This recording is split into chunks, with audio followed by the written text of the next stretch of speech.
The desert when the sun comes up, I couldn't tell where heaven stopped and earth began. Tom Hanks. Only 2 things I know about Albuquerque. Bugs Bunny should have taken a left there, and give me 100 tries, and I'll never be able to spell it. Jimmy McGill, the character from Breaking Bad.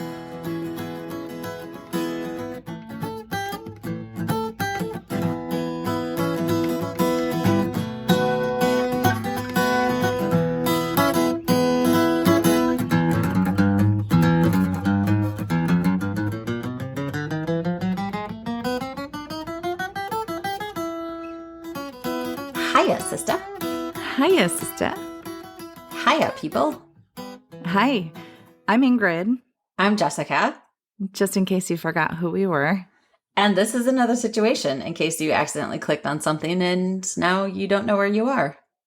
Right. And in case you deliberately clicked on another situation and you don't understand how you're hearing a new episode because it's already been, again, a really long time. Yes. Our dedication to the podcast has not faltered. It's just a time, children conundrum. That's not the word I wanted. That's not the word. That's not the word. We are not a thesaurus kind of podcast, so that's fine. We are not, nor a pronunciation podcast. Ooh, I hope it's going to be a bad one. Well, I will say I have to agree with Jimmy McGill. Spelling Albuquerque was so hard. So I just started abbreviating it when I was writing my stuff. And Breaking Bad, by the way, if you have not watched it, is amazing. Assuming that's who it was, like it was just a quote by Jimmy McGill. And so then I Googled who Jimmy McGill was, and the only person that came up was that character on Breaking Bad. So if there's a real live Jimmy McGill that I did not give you credit, so sorry. So, hi everybody. We've missed you. I don't know if you've missed us, but we've missed you. Yes, we have. And I have 0 updates, nothing to share. I don't even remember what our last episode was about. Well, we used my 1 in 3 episodes for the entire month of October. Right. Well, for domestic violence awareness. Yes. So our last episode, like legit episode, was sometime in September. Oh, that was me doing astrology. Zodiac. That's right. Wow. And the time before that was like June. You get what you get and you don't throw a fit. So just in time for the holidays, we're back. Merry Christmas to you. And be thankful. Yes. You know what? Do you remember we did Hatfield and McCoy's last year for Thanksgiving? Happy Feudsgiving. Oh, that's right. Okay. Did we do another Family Feud? I believe I did the feud of the Packers and the Bears. Oh, that's right. The Bears. The Dub Bears. I forgot. And still believe in love. All you Packer fans out there, believe in love. We have a young team. Yes. I would do anything for love. I would do anything for love. But don't do that. Well played. Yes, ma'am. Where has some time gone? What has been going on? This is Thanksgiving week here in the U.S. Yes. I don't know. Thanksgiving week. It's next week is December. Yeah. I mean, I still don't believe it's 2023. Like, I write 2022 sometimes on dates. Like, 2023 has been a blur. Special. I have. Special. I am still special. Thank you. Everyone is special. I did want to give a plug for this. If you know a veteran, a family member, an active duty member who are in crisis, it does not matter what kind of crisis, please have them call the Veteran Crisis Line. It's 988-PRESS-1. Get that number out. That 988-PRESS-1 is for veterans, active duty, veteran family members, 24/7, 365, 988-PRESS-1. Please. Well, that's enough talking. Yes. This is a podcast. That is what we are supposed to do. But Jessica is going to talk to us about, I don't know what. Albuquerque. It is about the war zone in Albuquerque, which I had no idea existed until. So obviously we're going on like random topics because my next topic is I'm actually really excited about. I'm not going to say what it is, but how did you choose this? I was listening to a podcast. I think I was listening to the serial killer podcast for a while, and then the stories just got to me and I couldn't listen to it anymore. So I believe that is where I heard about the Albuquerque war zone for the first time, because that was the only podcast I was listening to at the moment. Okay. I feel like this is going to strain my brain to pay attention and follow. So get started, and I may have to have you repeat stuff and explain stuff to me. Oh, no, I think it's pretty straightforward. So okay. I say it makes sense in my head. Okay. But again, you're special. Hush. Sources. NPR, the governor tried banning guns in Albuquerque. The public health emergency continues. NeighborhoodScout.com, communityliteracy.org, encyclopedia.com, wikipedia.com. And that's it. I would just like to point out that even though we haven't really been consistent over like the last 6-7 months, at least your Wikipedia use has remained in place. I mean, it is a good, when you want to get like a detailed, like an overview of something, it's a good place to start and then go from there. So yes, I'll keep my love affair with Wikipedia. All right. So where is the war zone? It is the area running along both sides of Central Avenue between the San Mateo and Wyoming Boulevards. It is known for high gang-related crime, drug use, trafficking, prostitution, and other social crimes. Social crimes are behaviors and activities that offends the social code of a particular community. For example, abortion, assisted suicide, prostitution, sexual orientation used to be a social crime back in the day. So this area takes up around 4 square miles and earned its reputation in the late 1980s, early 1990s. There was conflicting information as to when it started. Can I point something out? Just Sure. Because you named those as social crimes, that does not believe that we feel that they are truly social crimes. Oh, yeah, for sure. Totally agree. Actually, like every single one of those, I don't feel is a social crime. So, oh, and I shouldn't have said prostitution. I should have said sex work. I'm sorry. That was my bad. So the history of the war zone. Before World War II, the area was mostly unpopulated. There were some homesteads, but they were scattered. The New Mexico State Fairgrounds were built in this area in 1938, and after the war, there was a population increase. This was due to the job opportunities with Kirtland Air Force Base and a laboratory company, which I don't know why I didn't feel the need to name it, but it's just a laboratory company. The population increased from around 35 numbers. Why do numbers trip me up? 35,500 to over 201,000 from 1940 to 1960. So the area was developed quite quickly. Central Avenue was part of the Route 66 back in the day. So a lot of businesses, motels, diners, and gas stations were built along that strip. In the 60s, the area took a hit because of the building of Interstate 40, which took traffic through an easier route from east to west. And the Kirtland Air Force Base moved military personnel to on-base housing, so they didn't have the revenue from the military families and person. Due to the low-cost motels and apartments, immigrants and new people to the city moved there. In the late 80s, crime began to rise, and the location received its sinister nickname. I was very excited to use that word, sinister. Crime grew so bad that in 1997, the city put up barricades to make it more difficult for the criminals to get out and enter the war zone. The barricades were eventually removed, and I couldn't find the time frame for when they were removed. So crime data. This was fascinating. The total crime index for Albuquerque is 1 out of 100. I'm so sorry. Okay, so the crime index is 1 to 100 in the U.S., and the total crime index for Albuquerque is 1, with 100 being the safest. So Albuquerque, that means that Albuquerque... Yeah, explain that, please. I'm doing it. That means that Albuquerque is only safer than 1% of U.S. neighborhoods. Yeah, had no idea. Violent crime rates per 1,000 residents of Albuquerque is 13.96. New Mexico is 7.88. And the national median is 4. So, What is a violent crime? Do you know? yeah, I actually am going to talk about it. Violent crimes is literally, it's coming in 2 sentences. So just chill out. Chances Sorry. it's okay.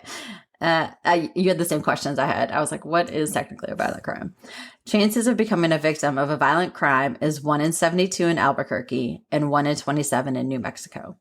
Violent crimes consist of murder, rape, robbery, and assault. The U.S. violent crime rate per 1,000 for murder is 0.07, rape is 0.043, robbery is 0.61, and assault is 2.84. Compared to Albuquerque's, the murder rate is 0.21, which is triple the U.S. rate. Rape is 0.89, which is a little over double the U.S. Robbery is 3.0, which is over triple the U.S. average. And assault is 9.86, which is also over triple of the crime rate for the U.S. Why is it so bad there? Oh, I'm going to get to it. Don't worry. Property crime rates of Albuquerque versus U.S. Burglary for Albuquerque, 7.73, U.S. 2.71. Theft, 27.33 versus 13.94. Motor vehicle theft, 8.71 versus 2.68. Albuquerque crimes per square mile is 171 crimes per square mile.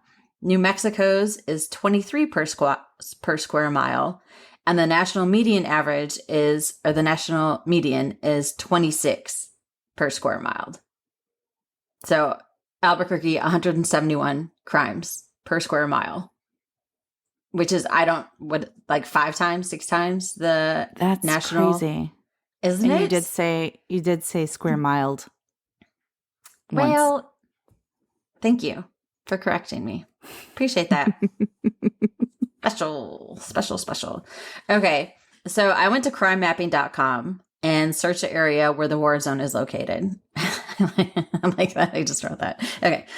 From October 31st, 2023 to November 6th, 2023, there were 726 records of crime.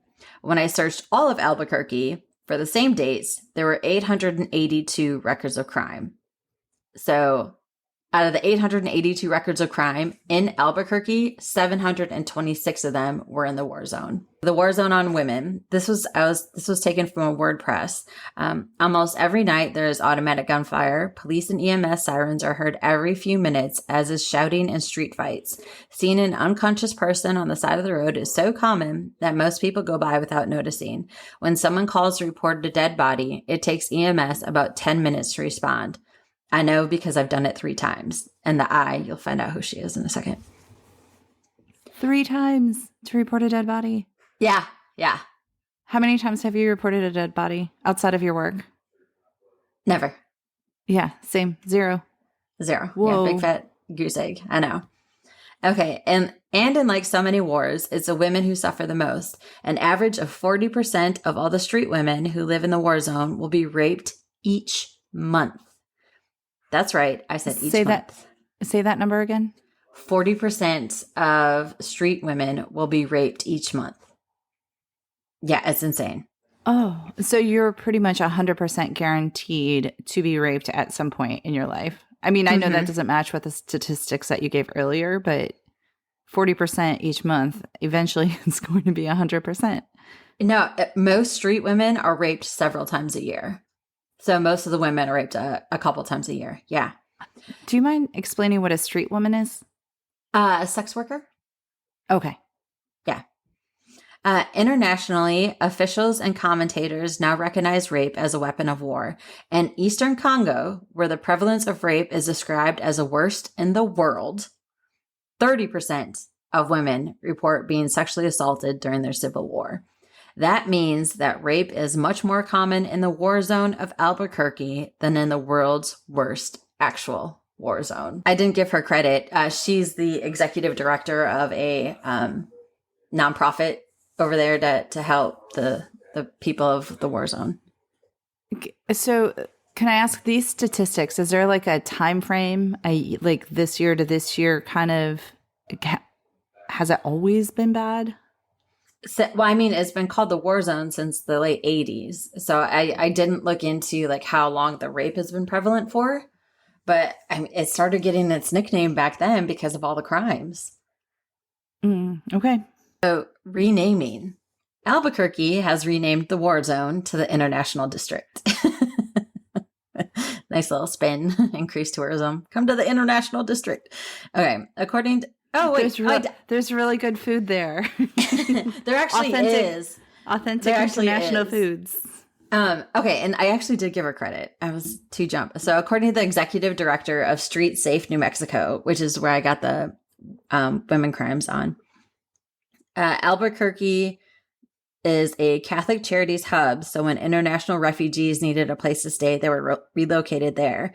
Since the war zone has the cheapest rent and lowest cost of living, refugees are moved to that location. Starting in the 90s, it was the Cubans, then Vietnamese, then Central American, and now East African, hence International District. The food there is supposed to be amazing due to the different cultures who live in this small area. Several students and travelers have posted that it's quite safe to get food during the day there. We need to be mindful of the area and not cause conflict. One student, because the University of New Mexico is pretty close by, one student even said not to stare at someone in the eyes to be viewed as challenging. Yeah. That's like an animal behavior. Yeah, it is. It is. Whoa. And I do just want to say that the equivalent of the refugees and immigrants moving to that location does not equate why the crime is so bad. I think it's the socioeconomic status of the low income and ability to get out of that pattern of living for families. So that was one thing that stuck out. I was like, it almost makes them sound like the refugees are causing this, but it's not. Like it was there to begin with, and like the low cost of living, and then the former Route 66, and all those diners and motels that were just cheap to stay in. So I don't want to blame it on socioeconomic status, but sometimes when you can't get out of raping. Oh, that part, I give no excuses. I'm talking about like the robbery. Yeah. Okay. No. And there's gangs. There's a lot of gangs there too in that area. Okay. So currently, September 8th, 2023, New Mexico's governor, Michelle Lujan Grisham, issued the executive order suspending open and concealed carry. This was in response to a slew of shootings in Albuquerque and the neighboring Bernalillo County, and it did not go over well. Police said it was unenforceable. Some lawsuits were brought up, and other government officials were calling for the governor to be impeached. Following the complaints, the governor applied the ban to only parks and playgrounds. A former police officer spoke up about crime in Albuquerque. His 12-year-old son was in a park in July for football practice, and this is a quote, and people decided to come have a rolling gun and stabbing battle within feet of where he was practicing, and it caused a person to be shot. And the ages of those folks were 13, 14, and 15. Wait, that was in the gun knife fight, or the kids that were practicing football? The kids in the gun knife fight. Whoa. Yeah. So New Mexico passed a law earlier this year and makes it possible to file criminal charges against people who negligently allow their guns to fall into the hands of kids who use them in crimes. Should you visit Albuquerque? Most sources say yes. It is safe to visit, but to be mindful. If you are planning on moving there, do your research as to what areas are good and what areas should be avoided. As with most places, just do your due diligence. There's an epic balloon fiesta that sounds worth checking out. Did you say what the overall population of Albuquerque was? I didn't. I just said the population increase from the 40s to the 60s. I don't know what the current population is. Well, hey, Google. 562,000. 562,999 in 2021. Oh, I have 599 in 2021. What did I say? 562, 599. I don't know what you said, but you didn't say that number. I thought that that's the number I'm looking at. Oh, okay. I don't Actually, know what I said. 2023, it was 558,523. Yeah, isn't that crazy? I had no idea about the war zone in Albuquerque or the international district. So apparently what I read is that while like they've changed the name on like street signs and everything, people still refer to it as the war zone. That's interesting. Isn't it? So, yeah. Well, since we're back, let's not be droning on forever and ever and ever. Agreed. All right, so let's do the B's. B's. I'm going to say be street safe. I like it. Be diligent. Okay. Don't be sinister.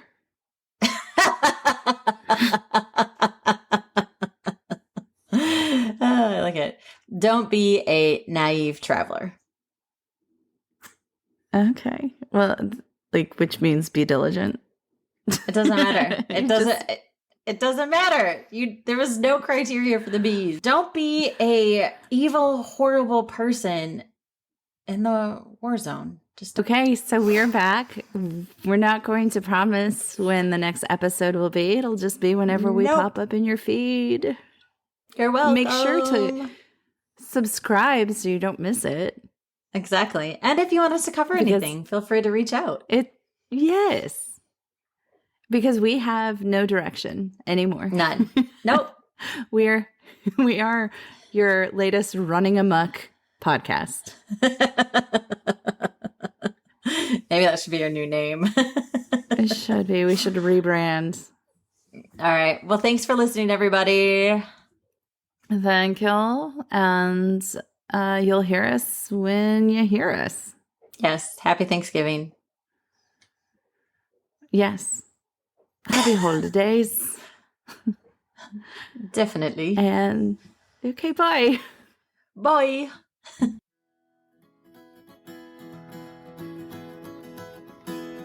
If you'd like to reach out to us or submit your situation, please contact us at anothersituationpodcast@gmail.com or find us on Instagram at Another Situation Podcast. We're also on Facebook at Another Situation. Another Situation is produced and edited by Point 5 Pinoy. Music is written and performed by Tim Crow.